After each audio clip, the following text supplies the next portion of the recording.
new sensation, Big O Notation here, and today we've got a nice little discussion video, and I'm actually joined by some very good friends of mine, so we've got some guests on the channel. Do you guys want to go ahead and introduce yourselves? Hello, I'm Tom. That's all you're gonna get out of me. Yeah, that's it. Sorry. Yeah, I'm Jamie. Big part of Scrub Games. Yeah, so we got Scrubgames and Iratorum, aka Tom and Jamie. So they're going to be joining us, and today we're just going to have a very chill discussion video going over some of our thoughts on the upcoming format and the current format, and kind of discussing maybe some of the problem cards that make some of the stronger decks a little bit more oppressive. And maybe we can see what might be changed going into set 16.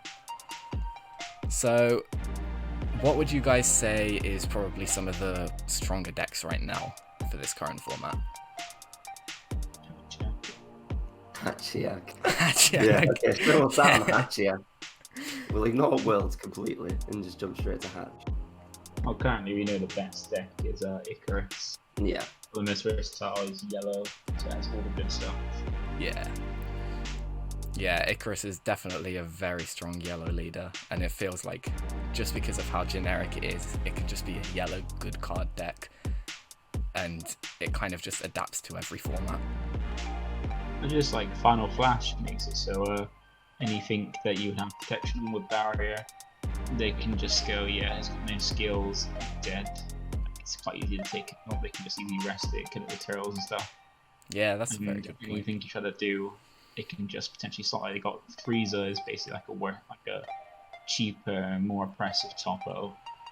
So while you're not losing cards, they've got a brick and you have limit amounts of that, not because of your hand, but because of what you got to keep resting. And then they get big benefit from resting.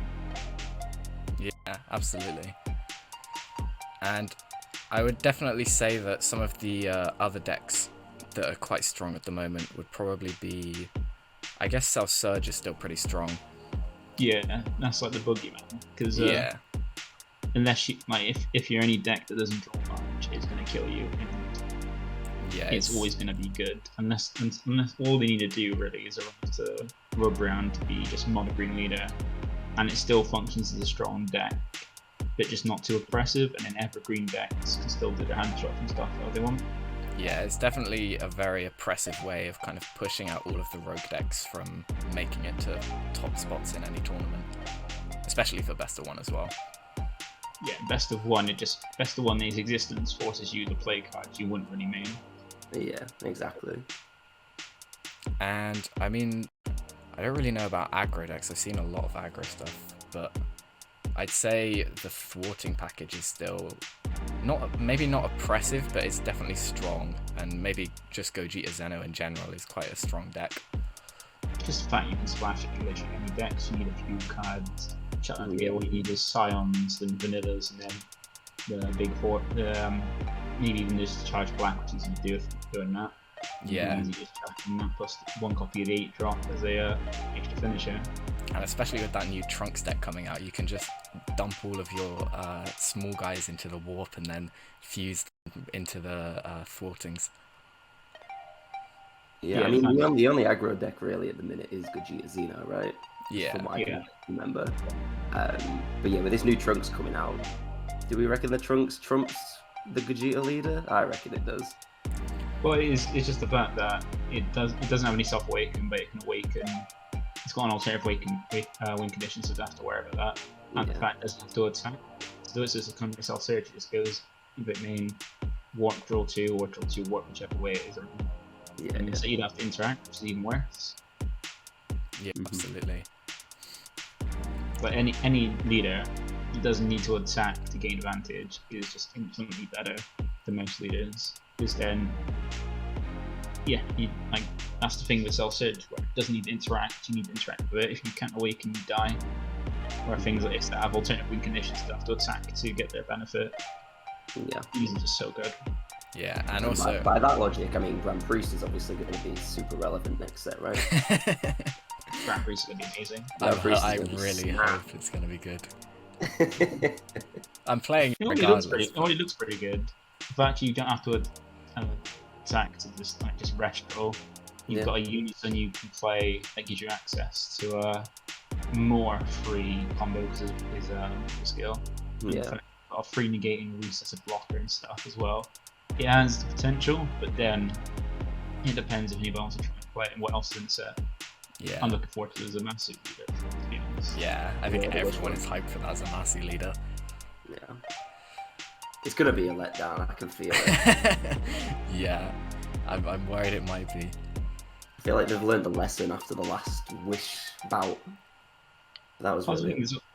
thing as well. Like, is green and yellow that have the worst ways to quickly awaken? Like red is just red is just trash as a wish deck. It's only got Pilaf. Pilaf is Yeah. trash. Yeah. Not the worst Pilaf, but still a trash one. Nah, And then Pilaf is the yellow, best. the only real good wish leader out of that was Piccolo of Dende, because you could burst the search. Unless if this isn't a way to search pools or search underneath pools, it doesn't have any inside help to actually get the pools quickly. Yeah. Because that Goku Black costs 2 to play it, Yeah. then it it's makes too it mill tough, 2.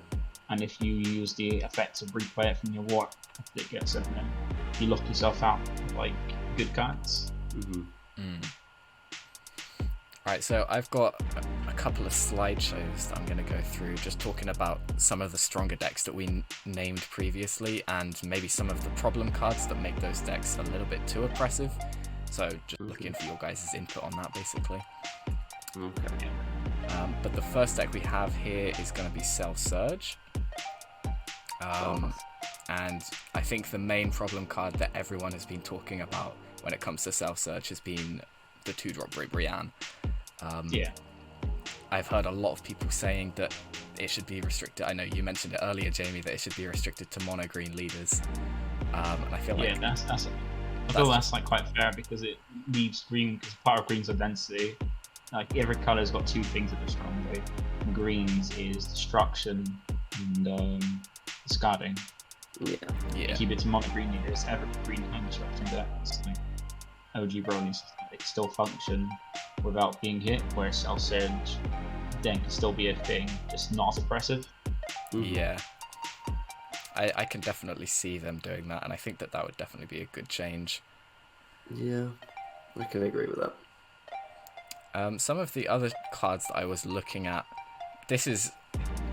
I'm not entirely sure what the likelihood of them actually hitting this is, but something I do think about a lot is Rosy Blast Manipulator, and I think just the existence of that alongside Ribrianne can make for some very oppressive hand control, just with the fact that it has Deflect and it has the Ribrianne effect, but it also allows you to apply quite a lot of pressure in a deck that's generally very defensive.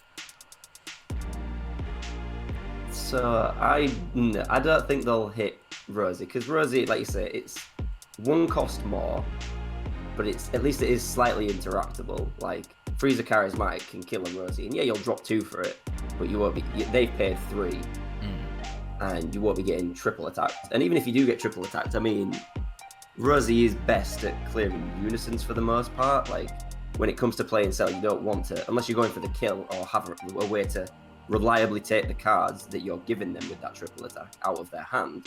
You're not often swinging with Rosie into leader. So Yeah. I don't think Rosie's too much of a problem. She's a really good card, don't get me wrong, but I don't think it's worth changing anything about her. Yeah, that's fair enough. Because it is basically a Ribrianne that just costs 1 extra, that gives you 350k attacks, either, as you said, help clear unison, which is a handy thing for green. Yeah. Especially one that like Cell that doesn't want to interact, getting rid of the unison so they have less attacks and stuff. And then also, or just threatening a finisher. Yeah. But it's the fact that it costs 1 more, which means it requires 3 energy, which is quite. Turn 3, you're going to be one player in the unison, and after that, it's quite costly unless you're going to be trying to finish them. Yeah. Because you can just do Ribrianne for 1 cheaper. Less interactable. Yeah, and less interaction. And also with Ribrianne, you're losing nothing; they're losing 2. Because Rosie, technically, while you're getting a body on board, you're losing 1 from your hand, they're losing 2 from their hand. So you're only plussing 1. Whereas Ribrianne's just a clear +2. I think that Ribrianne is definitely the bigger problem card because of the synergy with the front side leader effect to easily put it into your drop area. Well, yeah. And even then, they can always change if they're willing to change Ribrianne to mono green leader. If Ribrianne is Rosie is as oppressive after that, they can always just do the same thing, change it to a mono green leader. Yeah, that's very true. I'm not a fan of erratas really, but erratas are bad for the game, but I agree. It's better than just hitting a card, like banning a card when it could be made better. Like Bojack could have been made better. Yeah. Instead of being outright banned. Yeah. Rest in peace, Yellow Bojack. Yeah. We all miss think- Bojack.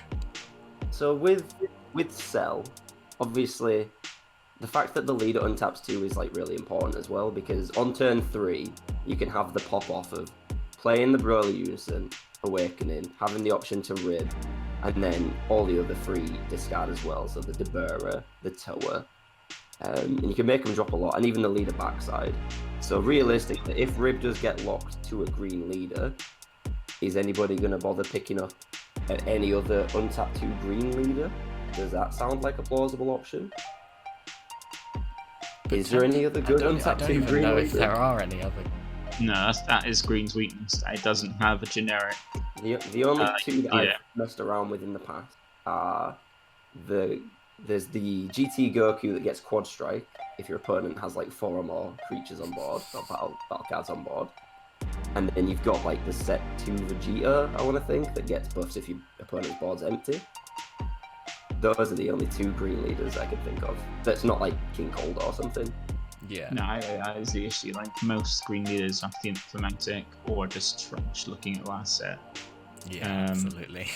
And when they are thematic, they've got their whole own theme that's either pretty good together or terrible.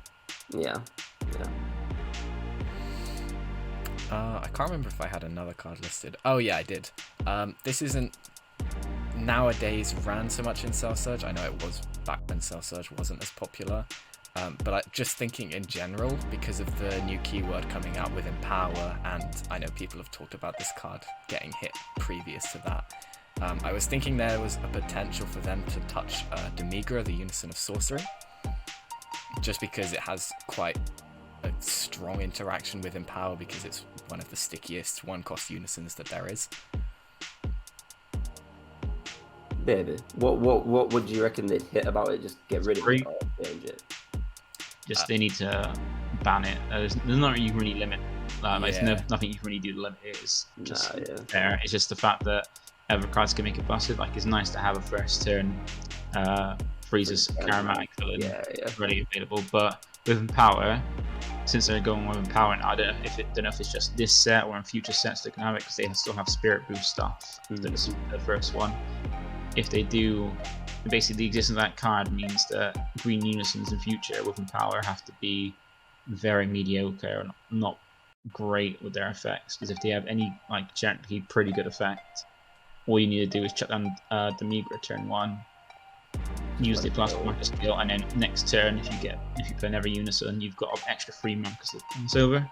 So you have to either make the Empower skill very low, like over 1 or 2 markers go over, or they just can't have good skills on green Unisons if they keep doing Empower. It's a good keyword skill for Unison. It's a lot better than Spirit Boost, but Demigra is an issue for green if they keep going forward with it. Luckily, the Whis and Valis ones are very thematic and not very good for genericness. What do they do again? It's like when you play it, if it's got more than 3 markers, your opponent drops a card or something? I didn't even know that If they got 3 or more markers on, and or 3 or less, and Vados is pop, and the +1 is basically if you don't have that fill card in play it. That's it, yeah. Yeah, so I just think that Demigra definitely limits some of the future design space for the game if they continue on with Empower as like a thing throughout the sets. Yeah, it's been a card that's been hated because of the fact it sets up turn 1 one of the best counter players, but until now it hasn't been, in my opinion, ban worthy. Like, it's a strong card. It's been a strong card since release, but now there's an opportunity that it could be oppressive or limit card design. Yeah, absolutely. And for the next deck, like we mentioned earlier, I was thinking, we were talking about Gogeta Xeno and just the general like splashability of the thwarting package. Yeah, that's big issue with this with the Gogeta Xeno is that thwarting should have been limited to a Black Saiyan only leader. Yeah. Or Gogeta Xeno leader in general. Like there are like some of them. I think there's the SR one from the set it came in. I think that's limited to the Gogeta Xeno leader. But they should have made it more. Drop. Yeah, the 6 drop that brings out Barrier. 2 drops. Yeah, the one with barrier. Yeah, I think I can't remember which one was. I definitely remember at least one being restricted to Gogeta Xeno. Yeah, one is restricted on when it can be played, like energy requirement, like the energy amount needs to be play it, and that's where it's restricted to the Gogeta Xeno leader. But it should be like things that are that generic when you've got busted like leaders of that match the description anyway already out. It should be limited to archetype. It's like you got things like the King Cold stuff is like some of it's limited to only really be playing what deck. Whatever decks that theme that keep it together, but they just can't seem to ever over restrict stuffing, or they under restrict it drastically. So from the looks of it, the 6 drop with barrier, the 6 drop blocker, and what's the other one? One of the first promos, the Martial Melee, they're all locked for fusion to a Black Saiyan only card or leader. Yeah, so this is the only Union Fusion Gogeta that didn't get that treatment. And it also Thwarting's the only one that you can just do off the bat. Yeah, and it's the busted one. Yeah. I feel like that is definitely the cleanest way to change this card without like completely killing it or restricting it to 1 or anything. That's what they should have done, but since they reprinted it, I imagine they don't have any plans to do that. Yeah, I definitely can't imagine that they'd actually touch this card. I do think that Gogeta Xeno is like within its own archetype can be fairly oppressive, and so I was thinking there was potential for them to maybe touch Marvelous Might, not in like a massive way, just like giving it the unique tag or something could be pretty good. I always thought that the card had the unique tag, but it turns out it doesn't. No, there's only the newest one, Fort in the Dark Empire, that has unique. Yeah. But then Gogeta Xeno isn't that bad. Like it can be played in multiple different ways. You can play it like mid-range. You can play it aggressive. It's a very fair deck that's got its drawbacks, because if you warp from the top badly, like no Gogetas or Vegetas, you don't waste them to try and do it. Well, it's the same as Vegex, really, isn't it? Like you hit the nuts, so you hit nothing. Yeah, except Vegex could abuse a load of generic shit. Oh well, yeah. Whereas Gogeta Xeno being more warp based definitely makes it a lot more restrictive, which is good. Yeah. And Gogeta Xeno as well is like it has a harder time playing tech choices like what's it guy, because it can go to the warp and then you can't get it back. Yeah. And it's also like a fairly predictable deck. Like you know that on turn 2, you know what their plays are most of the time. Like they want to be playing thwarting, then they want to play Marvelous Might on turn 2 or 3, and then they want to bring out the 1-drop straight after that. And there's decks like that need to be in the format really to help deal with things like Cell Surge. Like yeah, there's no 100%. aggro, then Cell just runs rampant. Yeah, and I think one of the trickier things about this format is if you just touch 1 or 2 of the decks, then the other one will be very, very dominant. Yeah. And then for the final deck that we were talking about Gohan Icarus. There's a whole list of cards that I had for this specific deck, because I feel like yellow just has so much oppressive stuff right now. But initially what I wanted to talk about is like the idea of changing the leader in some way. I don't think that they can really ban the leader, because then those generic yellow cards just go to the next best yellow deck, which is probably Golden Freezer or something. But do you guys have any thoughts on like if they could change the leader in any way just to make it a little bit less generic or a little bit less powerful?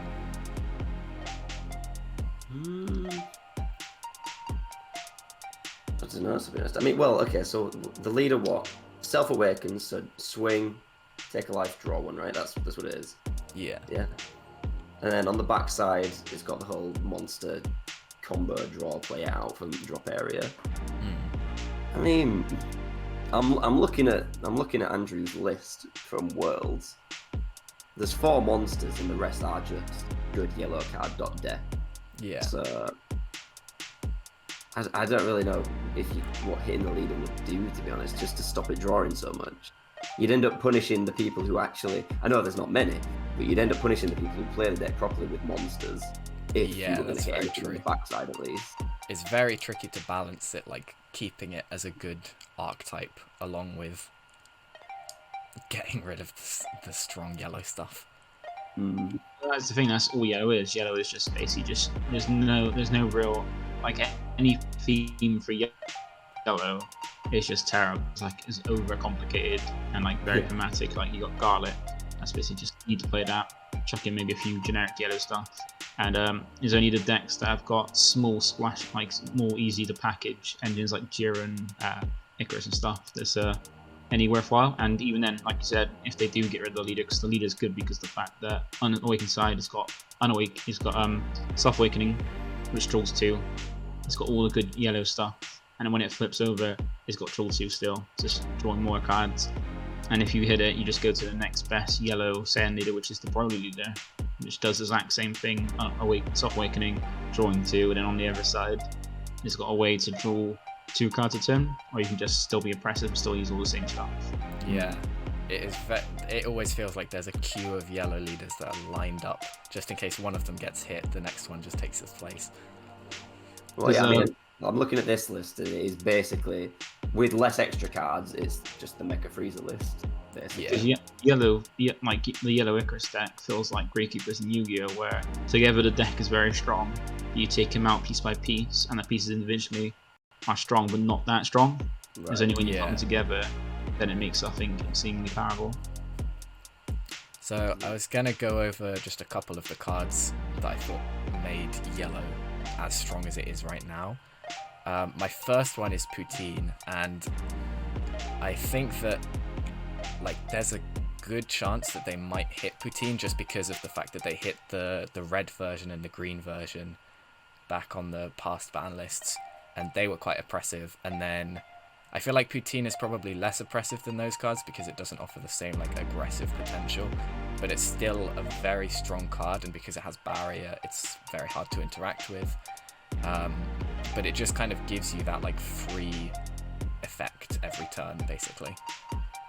Yeah, like it's really easy playing yellow because what it's required to do is just rest something. You go, okay, I can free play this. Yeah. And then the fact, as you said, barrier protects it pretty well because any really card that can get through barrier like easily enough is yellow and red. And then you've got it's easy to trigger the effects. Like you've got easy things. You have to just do something to play something for free. It's cheap to force the effects out, so it's not too bad to play around it.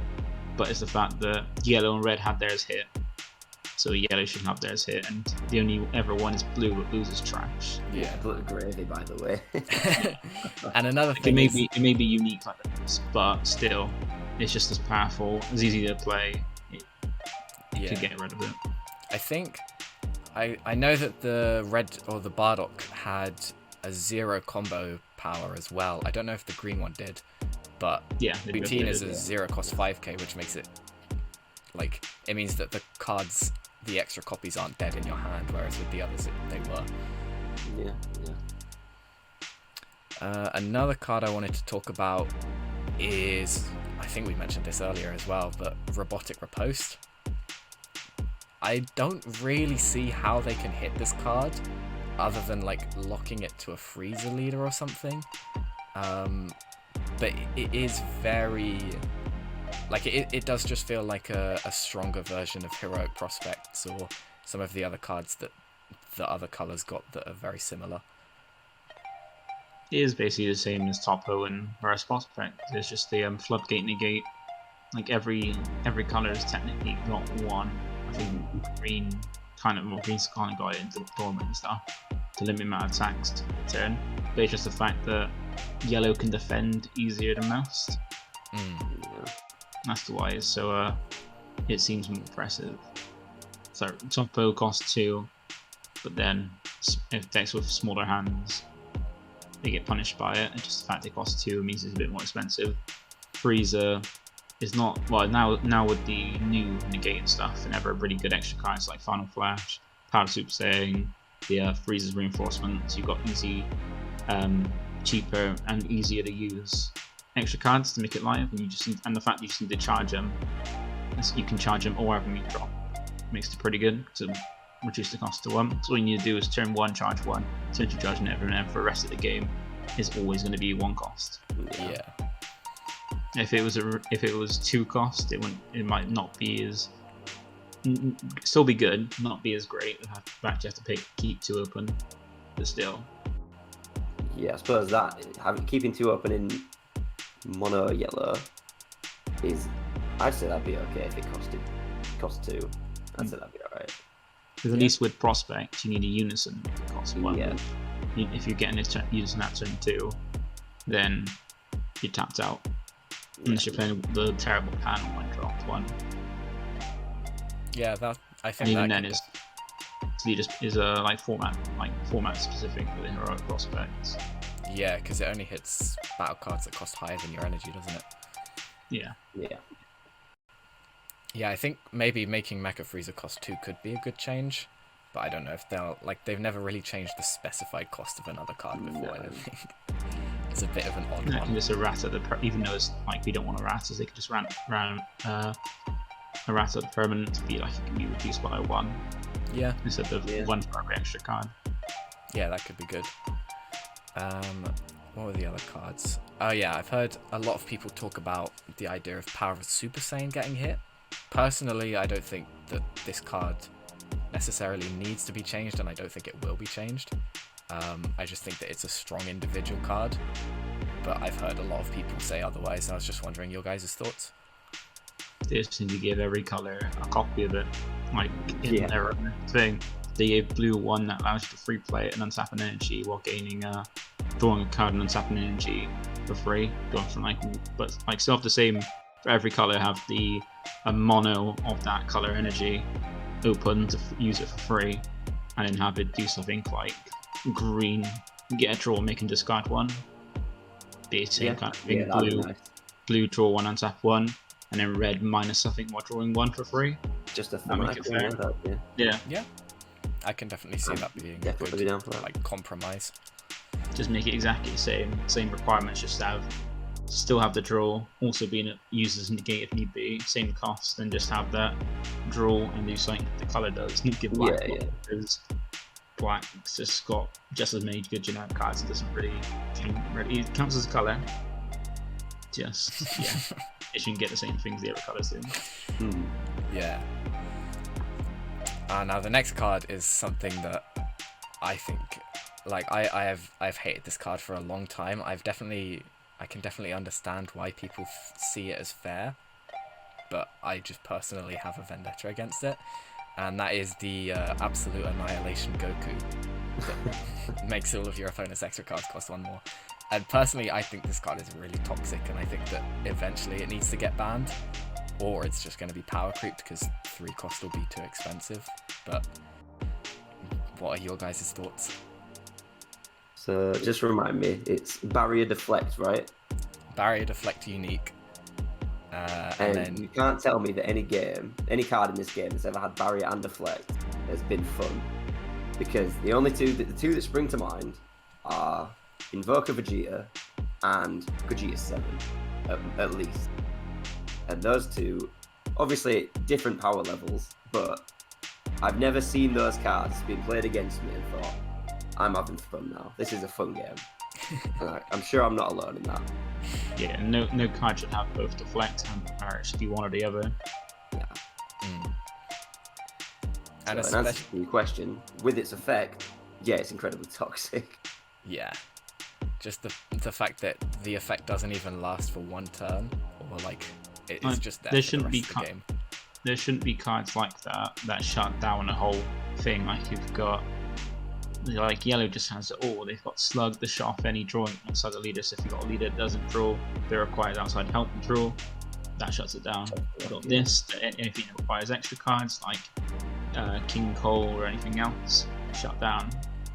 Yeah, It's I feel like this card should have just been designed similarly to Slug, because Slug is definitely a very strong card, but it's a lot more restrictive. Like you have to have Bond 2 live, which means you can go after the other battle cards if you don't have barrier removal. It has to be in rest mode so you can attack over it.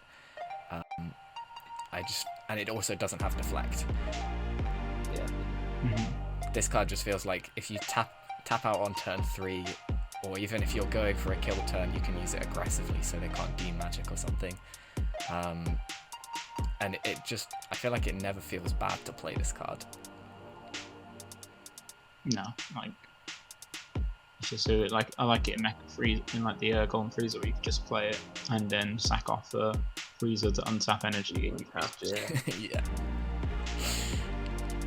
You're just tapping free to play that, so your opponent's got if they've got any extra cards they want to use either for defense or offense, they're being taxed for it quite hard. Yeah, and they have to have and because you don't have to attack the thing, just leaves it there in active mode. Like you said, it doesn't have to be in rest or anything for its effect. All you needed, your opponent's got to have something. That's why you need, every deck needs to have something through barriers. If you don't, you get shut down by cards like that because of yellow. Yeah. And I think in best of 3, that's fair enough. But Yeah. best of 1. Yeah. I think this is the Best of 1 should have his own format. Like, it's actually a proper ban list, not just this one busted leader is banned.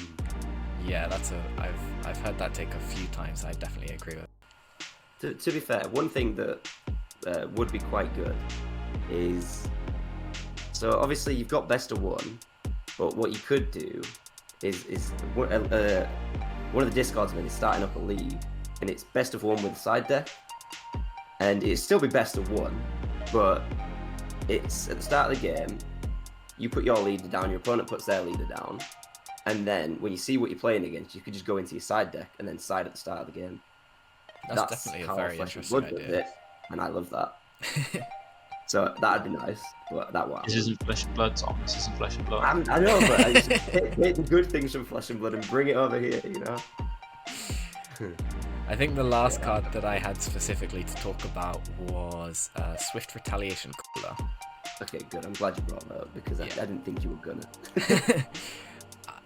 The main reason I'm bringing it up is, obviously, everyone knows about Battering Laser. That was a pretty strong card. I didn't play very much when that was a thing, but I've heard that it's very impressive.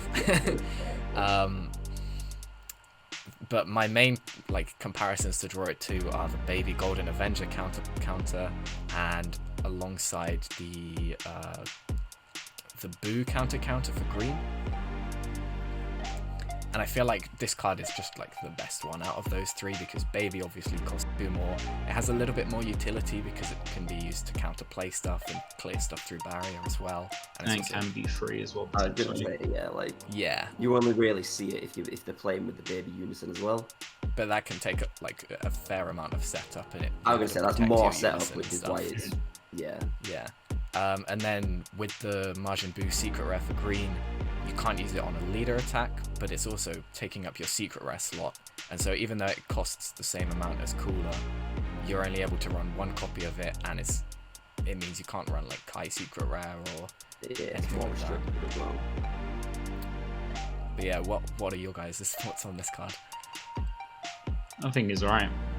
Yeah. Sure that it's bad, there's things like Battering Laser, but it all depends on the cost and stuff. Cooler costs 3. And if most of the time, if you're using it, you're tapping out. And if your opponent puts himself to 2, it's their fault when it's 2. Everybody knows that if you get yourself down to 2, that is risky range. 3 and higher, you're fucked. Yeah. You just need to make sure you're going to 2. If you put yourself to 2 against yellow or anything that's got yellow that can use a Cooler, you just basically played yourself. Yeah. Yeah. But there is a speculation that there might be one for other colours, because I think someone was looking through screenshots of the trailer, and there might be one for blue.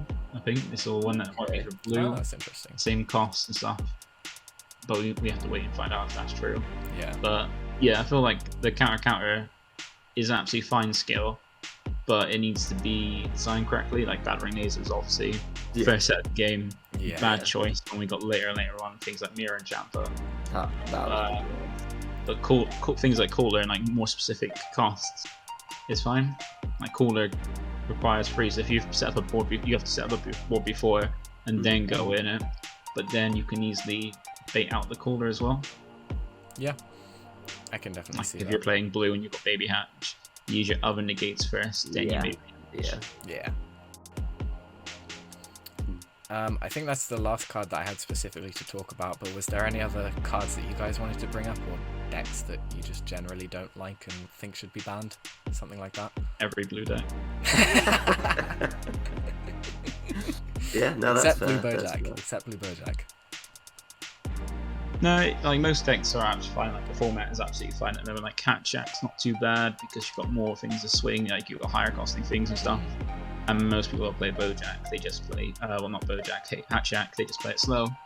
But there's not much to worry about now. Like people were hyping up Soul Striker, saying it's the best blue deck.